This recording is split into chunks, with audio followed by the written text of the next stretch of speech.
Muy buenas tardes, mi nombre es Mayra Bernate y el día de hoy quiero platicarles sobre la historia de la geometría. Para empezar tenemos que entender cuál es su definición. La geometría es básicamente traducido, es el estudio de la Tierra.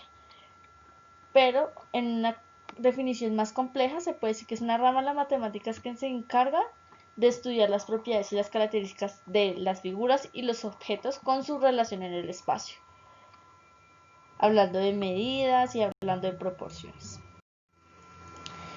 Para empezar a hablar un poco de la historia de la geometría tenemos que remontarnos a la época antigua de Mesopotamia, Babilonia y Egipto. En Babilonia se da la invención de la rueda y esto trae como consecuencia la creación y el conocimiento de la circunferencia, que posteriormente haría el paso a la creación o al hallazgo del número pi. Posteriormente esto también ayudaría a mirar la proporción de la figura que estamos viendo de la rueda y posteriormente se hizo una división de 360 lineales, lo cual dio como traducción de que el año tenía 365 días. Esto es llamado así el grado sexagesimal.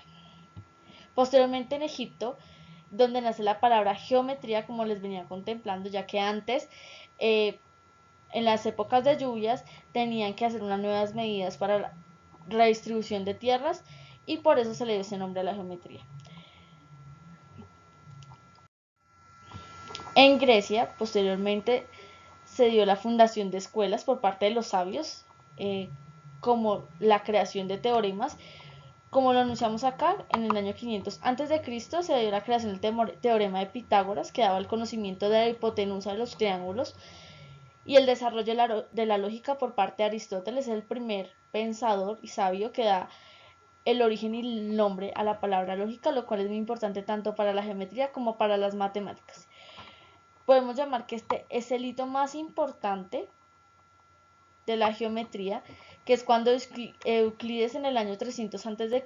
escribe la obra maestra de los elementos. Euclides es el padre de la geometría, ya que muchos de los planteamientos que él tuvo en esa época son utilizados hasta hoy. Uno de ellos es que la suma de todos los ángulos de cualquier triángulo, o la suma del ángulo de cualquier triángulo es 180.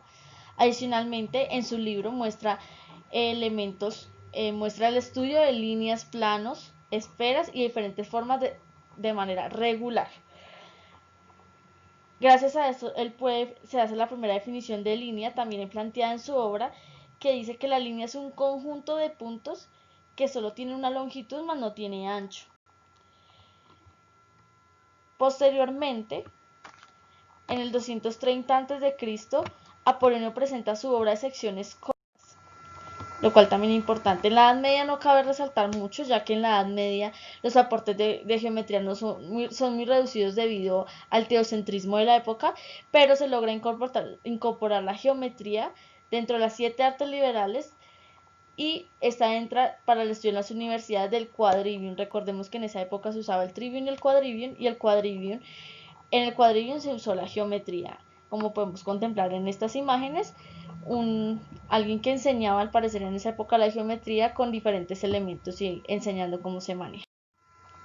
Posteriormente en el Renacimiento llega Leonardo da Vinci, entre otros muchos pensadores, que estudia la perspectiva y la proporción de los cuerpos, como podemos verlo en esta parte de aquí, lo cual es un aporte sensacional para la geometría, ya que permitió que los elementos tuvieran proporción, volumen y otras cosas que más adelante se van a desarrollar.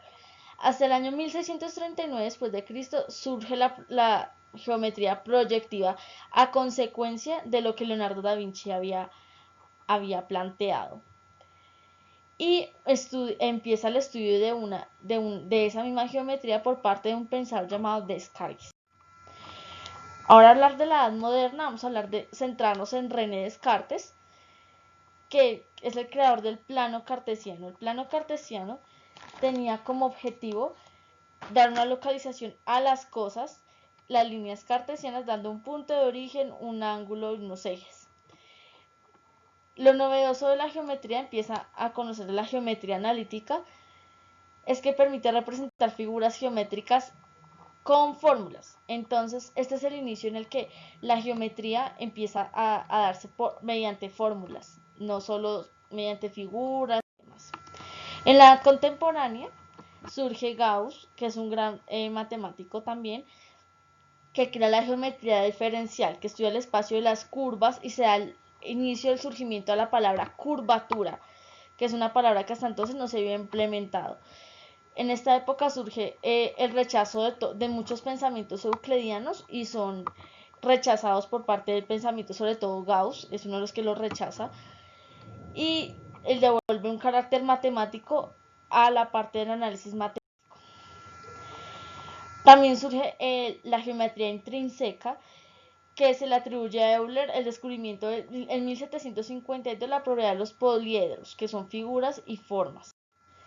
Y para concluir, pueden observar que las diferentes teorías están las teorías más importantes que se desarrollaron durante esta época.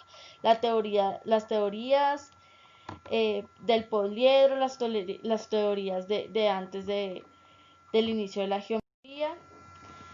Muchísimas gracias.